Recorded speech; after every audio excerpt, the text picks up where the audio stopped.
ओम शांति। आज 18 अप्रैल 2026 के बाबा के अनमोल मधुर महावाक्य सुनेंगे। आज की मुरली में बाबा हम बच्चों को बाप के रूप में, टीचर के रूप में और सतगुरु के रूप में शिक्षा दे रहे हैं। बाबा कहते, तुम बच्चों को सदैव स्वयं को आत्म समझ करके चलना है, रहना है। आत्मा का पाठ फिर से बाबा पक्का कराते हैं, क्योंकि देही अभिमानी होकर के रहना है। बाबा कहते, तुम सन्मुख बाबा के पढ़ रहे हो और सतयुगी बादशाही के लिए लायक बनने का पुरुषार्थ कौन सा, पावन बनने का जरूर करना है। तो सुनते हैं आज के बाबा के अनमोल मधुर महावाक्य। ओम शांति। मीठे बच्चे, तुम बाप द्वारा सन्मुख पढ़ रहे हो। तुम्हें सतयुगी बादशाही का लायक बनने के लिए पावन जरूर बनना है। आज की मुरली से प्रश्न है, बाप के किस ऑक्यूपेशन को तुम बच्चे ही जानते हो? उत्तर, तुम जानते हो कि हमारा बाप बाप भी है, टीचर और सतगुरु भी है। बाप कल्प के संगम युग पर आते हैं, इसलिए पुरानी दुनिया को नया बनाने, एक आदि सनातन धर्म की स्थापना करने। बाप अभी हम बच्चों को मनुष्य से देवता बनाने के लिए पढ़ा रहे हैं। ये ऑक्यूपेशन हम बच्चों के सिवाय और कोई नहीं जानता कि बाबा पुरानी दुनिया को नया बनाते हैं, आदि सनातन धर्म की स्थापना करते हैं और मनुष्य से देवता बनाने के लिए पढ़ा रहे हैं। आज की मुरली से पहले गीत बजा है, भोलेनाथ से निराला कोई और नहीं, ऐसी बिगड़ी को बनाने वाला कोई और नहीं। ओम शांति। ओम शांति का अर्थ तो बच्चों को बार बार समझाया है। क्या समझाया है? ओम माना मैं आत्मा हूं और मेरा ये शरीर है। शरीर भी कह सकता है कि मेरी यह आत्मा है। जैसे शिव बाबा कहते हैं, तुम मेरे हो, बच्चे कहते हैं बाबा आप हमारे हो, वैसे आत्मा भी कहती है मेरा शरीर, और शरीर कहेगा मेरी आत्मा। कितना बाबा आत्मा का पाठ हम बच्चों को पक्का कराते हैं। अभी आत्मा जानती है, क्या जानती है? मैं अविनाशी हूं। आत्मा अविनाशी है। आत्मा बिगर शरीर कुछ कर न सके। शरीर तो है। कहते हैं मेरी आत्मा को तकलीफ नहीं देना। मेरी आत्मा पाप आत्मा है व मेरी आत्मा पुण्य आत्मा है। तुम जानते हो मेरी आत्मा सतयुग में पुण्य आत्मा थी। हर एक आत्मा जानते हैं कि सतयुग में हम सभी पुण्य आत्मा थी। आत्मा खुद भी कहेगी, आत्मा खुद भी कहेगी, क्या कहेगी? मैं सतयुग में सतो प्रधान अथवा सच्चा सोना थी।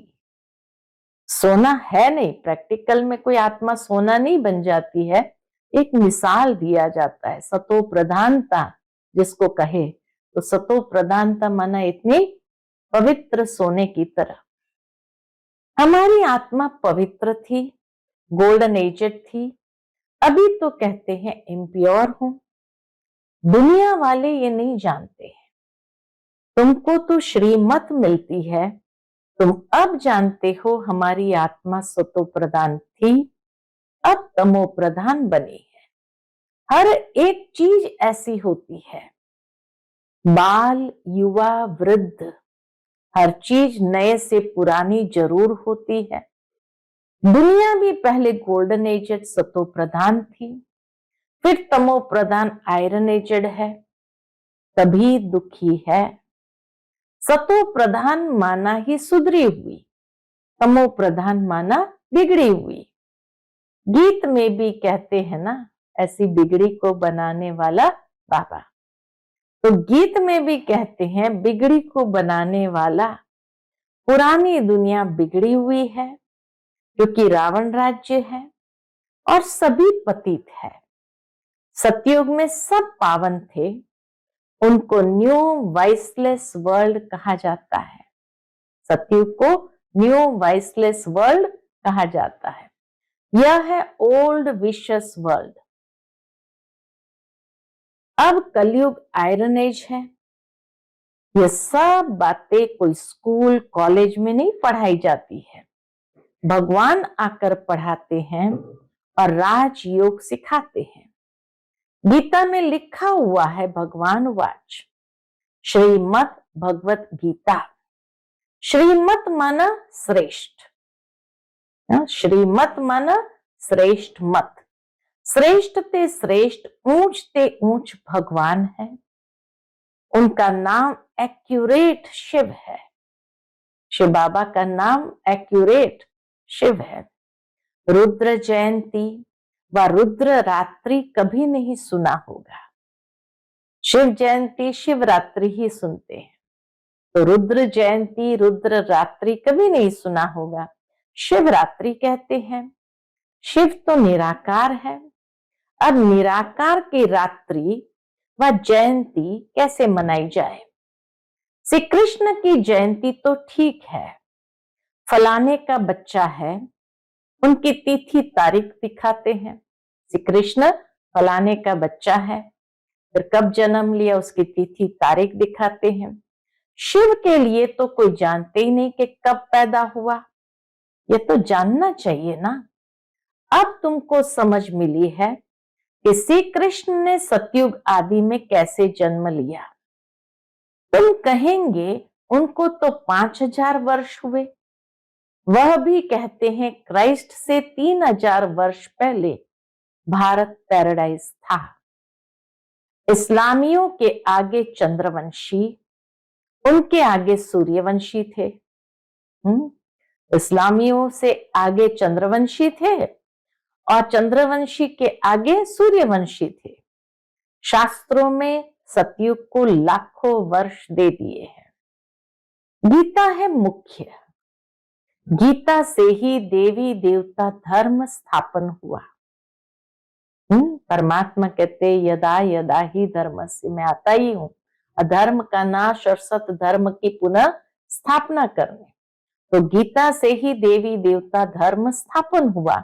वह सतयुग त्रेता तक चला, अर्थात गीता शास्त्र से आदि सनातन देवी देवता धर्म की स्थापना परम पिता परमात्मा ने की। फिर तो आधा कल्प न कोई शास्त्र हुआ, न कोई धर्म स्थापक हुआ।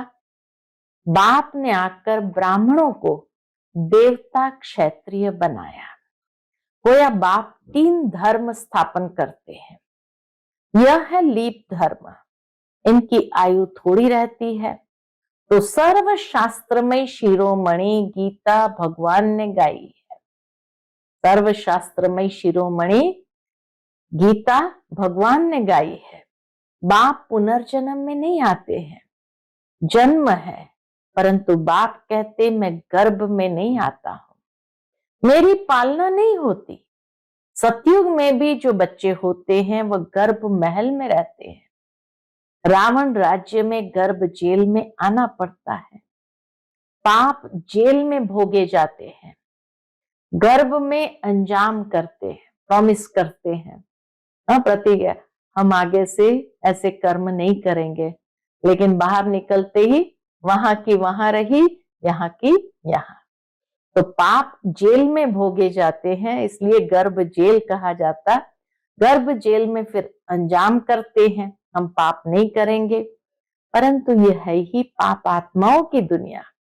बाहर निकलने से फिर पाप करने लग पड़ते हैं, वहां की वहां रही, यहाँ की यहाँ।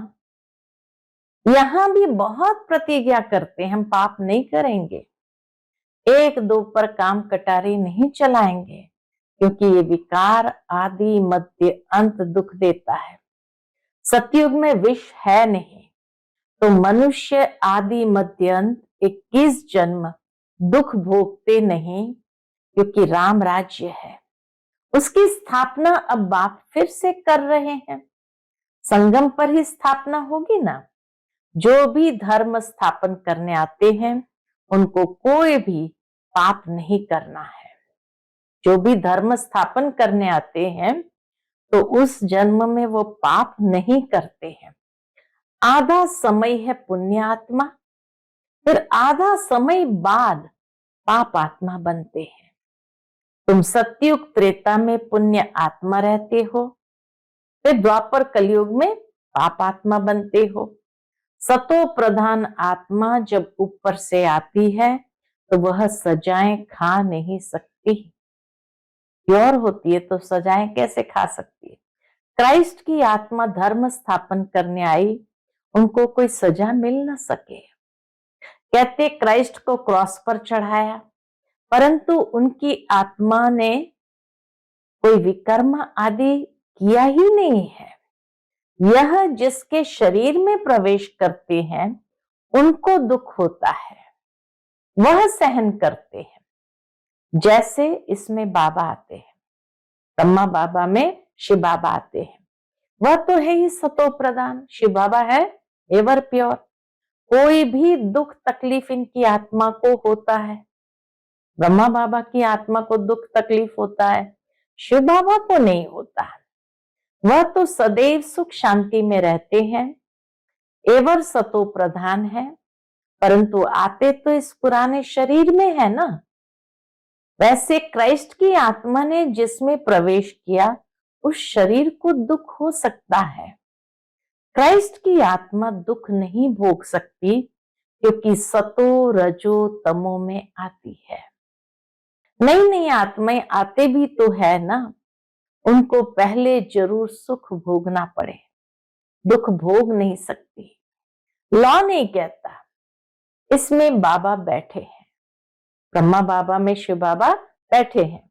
कोई भी तकलीफ इनको होती है न कि शिव बाबा को।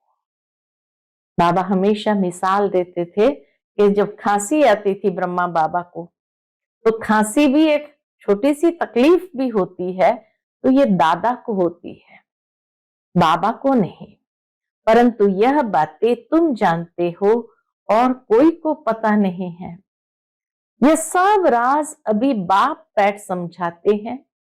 इस सहज राजयोग से ही स्थापना हुई थी। फिर भक्ति मार्ग में यही बातें गाई जाती है। इस संगम पर जो कुछ होता है वह गाया जाता है। भक्ति मार्ग शुरू होता है तो फिर शिव बाबा की पूजा होती है। पहले पहले भक्ति कौन करता है? वही लक्ष्मी नारायण जब राज्य करते थे तो पूज्य थे। फिर वाम मार्ग में आ जाते हैं तो फिर पूज्य से पुजारी बन जाते हैं। बाप समझाते हैं तुम बच्चों को पहले पहले बुद्धि में आना चाहिए कि निराकार परमपिता परमात्मा इस द्वारा हमको पढ़ाते हैं। ऐसी और कोई जगह सारे वर्ल्ड में हो ना सके जहां ऐसे समझाते हो। बाप ही आकर भारत को फिर से स्वर्ग का वर्षा देते हैं। त्रिमूर्ति के चित्र में नीचे लिखा हुआ है, क्या लिखा है? Deity world sovereignty your God fatherly birth right, यानी दैवी स्वराज्य ये आपका ईश्वरीय जन्म सिद्ध अधिकार है। ऐसे नीचे लिखा है, deity world sovereignty is your God fatherly birth right. Shiv Baba आकर तुम बच्चों को स्वर्ग की बादशाही का वर्षा दे रहे हैं, लायक बना रहे हैं। उस बादशाही के लिए बाबा हम बच्चों को लायक बना रहे हैं। तुम जानते हो बाबा हमको लायक बना रहे हैं। हम पतित थे ना, पावन बन जाएंगे, फिर ये शरीर नहीं रहेगा। रावण द्वारा हम पतित बने हैं, फिर परम पिता परमात्मा पावन बनाए, पावन दुनिया का मालिक बनाते हैं। वही ज्ञान का सागर पतित पावन है। ये निराकार बाबा हमको पढ़ा रहे हैं। सब तो इकट्ठा नहीं पढ़ सकते। सन्मुख तुम थोड़े बैठे हो, बाकी सब बच्चे जानते हैं। अभी शिव बाबा ब्रह्मा के तन में बैठ सृष्टि के आदि मध्य अंत का नॉलेज सुनाते होंगे। वो मुरली लिखत द्वारा आएगी और सत्संगों में ऐसे थोड़ी समझेंगे। यहाँ बच्चे समझते हैं। क्या समझते हैं? सन्मुख तो थोड़े बैठे हैं, तो बाकी जो और सेंटर पर वह क्या समझते हैं? शिव बाबा ब्रह्मा के तन में बैठ सृष्टि के आदि मध्य अंत की नॉलेज सुनाते होंगे। वह मुरली लिखत द्वारा आएगी और सत्संगों में ऐसे थोड़ी समझेंगे। आजकल टेप मशीन भी निकली है, उन्हीं दिनों में टेप मशीन निकली थी, इसलिए भरकर भेज देते हैं। बाबा भी भर करके याद प्यार आदि भेज देते थे। वह कहेंगे फलाने नाम वाला गुरु सुनाते हैं। बुद्धि में मनुष्य रहता है, यहाँ तो वह बात है नहीं। यह तो निराकार बाप नॉलेजफुल है, मनुष्य को नॉलेजफुल नहीं कहा जाता। गाते हैं God father is knowledgeful, peaceful, blissful, तो उनका वर्षा भी तो चाहिए ना। गॉड फादर इज नॉलेजफुल माना परम पिता परमात्मा ज्ञान का सागर, शांति का सागर, आनंद का सागर है, तो उनका वर्षा भी तो चाहिए ना। उनमें जो गुण है वह बच्चों को मिलने चाहिए, अभी मिल रहे हैं। गुणों को धारण कर हम ऐसे लक्ष्मी नारायण बन रहे हैं। सब तो राजा रानी नहीं बनेंगे। गाया जाता है राजा रानी वजीर, वहां वजीर भी नहीं रहता। महाराजा महारानी में ही पावर रहती है, शक्ति रहती है। जब विकारी बनते हैं तो वजीर आदि होते हैं। आगे मिनिस्टर आदि भी नहीं थे, वहां तो एक राजा रानी का राज्य चलता था। उनको वजीर के भी क्या दरकार, राय लेने की भी दरकार नहीं, जबकि खुद मालिक है। यह है हिस्ट्री ज्योग्राफी। परंतु पहले पहले तो उठते बैठते ये बुद्धि में आना चाहिए कि हमको बाप पढ़ाते हैं, योग सिखाते हैं, याद की यात्रा पर रहना है। अभी नाटक पूरा होता है। हम बिल्कुल पतित बन गए हैं, क्योंकि विकार में जाते हैं, इसलिए पाप आत्मा कहा जाता है। सतयुग में पाप आत्मा नहीं होते, वहां है पुण्य आत्माएं। वह है प्रारब्ध जिसके लिए तुम अभी पुरुषार्थ कर रहे हो। तुम्हारी है याद की यात्रा, जिसको भारत का योग कहते हैं, परंतु अर्थ तो नहीं समझते हैं। योग अर्थात याद, जिससे विकर्म विनाश होते हैं, फिर ये शरीर छोड़ घर चले जाएंगे। उसको स्वीट होम कहा जाता है। घर जाएंगे उसको स्वीट होम कहा जाता है। आत्मा कहती है हम उस शांति धाम के रहवासी हैं, हम वहां से अशरीरी आए हैं, यहाँ पाठ बजाने के लिए शरीर लिया है। यह भी समझाया है माया 5 विकारों को कहा जाता है। ये 5 भूत है। काम का भूत, क्रोध का भूत, नंबर 1 है दे अभिमान का भूत।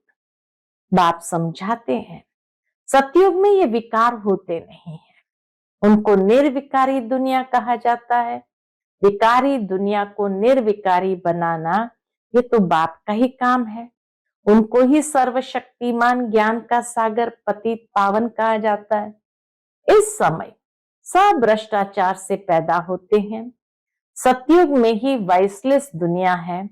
बाप कहते हैं अब तुमको विशस से वाइसलेस बनना है, विकारी से निर्विकारी बनना है। कहते हैं इस बिगर बच्चे कैसे पैदा होंगे। बाप समझाते हैं अभी तुम्हारा ये अंतिम जन्म है, मृत्यु लोक ही खत्म होना है, फिर इसके बाद विकारी लोग होंगे नहीं। इसलिए बाप से पवित्र बनने की प्रतिज्ञा करनी है। कहते हैं बाबा हम आपसे वर्षा अवश्य लेंगे। वह कसम उठाते हैं लेकिन झूठा। गॉड जिसके लिए कसम उठाते हैं उसको तो जानते नहीं, वह कब कैसे आता है, उनका नाम रूप देश काल क्या है, कुछ भी नहीं जानते। बाप आकर अपना परिचय देते, अभी तुमको परिचय मिल रहा है। दुनिया भर में कोई भी गॉड फादर को जानते नहीं, परम पिता परमात्मा को कोई भी जानते नहीं। बुलाते भी है, पूजा भी करते हैं। हाँ, बाबा कहे बुलाते भी है, पूजा भी करते हैं, परंतु ऑक्यूपेशन को नहीं जानते हैं। अभी तुम जानते हो परम पिता परमात्मा कौन है। बाबा कहते अभी तुम जानते हो कि परम पिता परमात्मा हमारा बाप, टीचर, सतगुरु है। ये बाप ने खुद परिचय दिया है कि मैं तुम्हारा बाप हूं, मैंने इस शरीर में प्रवेश किया है। प्रजापिता ब्रह्मा द्वारा स्थापना होती है, किसकी? ब्राह्मणों की। फिर तुम ब्राह्मण पढ़कर देवता बनते हो, मैं आकर तुमको शूद्र से ब्राह्मण बनाता हूं। बाप कहते मैं आता ही हूं कल्प के संगम युग पर। कल्प 5000 वर्ष का है, यह सृष्टि चक्र तो फिरता रहता है। मैं आता हूं पुरानी दुनिया को नया बनाने, पुराने धर्मों का विनाश कराने, फिर मैं आदि सनातन देवी देवता धर्म स्थापन करता हूं। बच्चों को पढ़ाता हूं, फिर तुम पढ़कर 21 जन्मों के लिए मनुष्य से देवता बन जाते हो। देवताएं तो सूर्यवंशी, चंद्रवंशी प्रजा सब है, सब सूर्यवंशी चंद्रवंशी है। बाकी पुरुषार्थ अनुसार उच्च पद पाएंगे। अभी जो जितना पुरुषार्थ करेंगे वही कल्प कल्प चलेगा। समझते हैं कल्प कल्प ऐसा पुरुषार्थ करते हैं, ऐसा ही पद जाकर पाएंगे। ये तुम बच्चों की बुद्धि में है कि हमको निराकार भगवान पढ़ाते हैं। उनको याद करने से ही क्या होगा? विकर्म विनाश होंगे। बिगर याद किए विकर्म विनाश हो नहीं सकते। मनुष्य को यह भी पता नहीं है कि हम कितने जन्म लेते हैं। शास्त्र में कोई ने गपुड़ा लगा दिया 84 लाख जन्म। अभी तुम जानते हो 84 जन्म है, यह अंत का जन्म है। फिर हमको स्वर्ग में जाना है, पहले मूल वतन में जाकर फिर स्वर्ग में आएंगे। अच्छा, मीठे मीठे सिकेलदे बच्चों प्रति माता पिता बाप दादा का याद प्यार और गुड मॉर्निंग। रूहानी बाप की रूहानी बच्चों को नमस्ते। हम सब रूहानी बच्चों की रूहानी माता पिता बाप दादा को याद प्यार, गुड मॉर्निंग और नमस्ते। नमस्ते।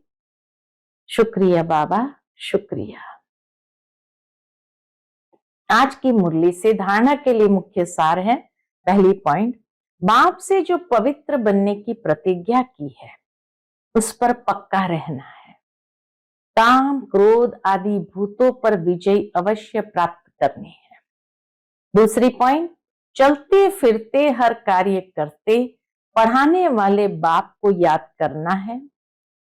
अब नाटक पूरा हो रहा है, इसलिए इस अंतिम जन्म में पवित्र जरूर बनना है।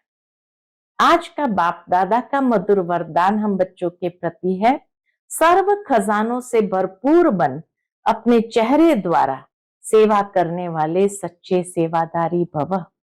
सर्व खजानों से भरपूर बन अपने चेहरे द्वारा सेवा करने वाले सच्चे सेवाधारी भव। जो बच्चे सर्व खजानों से सदा संपन्न व भरपूर रहते हैं, उनके नैनों व मस्तक द्वारा ईश्वरीय नशा दिखाई देता है। उनका चेहरा ही सेवा करता है। जिसके पास जास्ती अथवा कम जमा होता है तो वह भी उनके चेहरे से दिखाई देता है। जैसे कोई उच्च कुल का होता है तो उनके चेहरे से वह झलक और फलक दिखाई देती है। ऐसे आपकी सूरत हर संकल्प, हर कर्म को स्पष्ट करे, तब कहेंगे सच्चे सेवाधारी। आज का स्लोगन है, समय और संकल्प के खजाने की बचत कर जमा का खाता बढ़ाओ।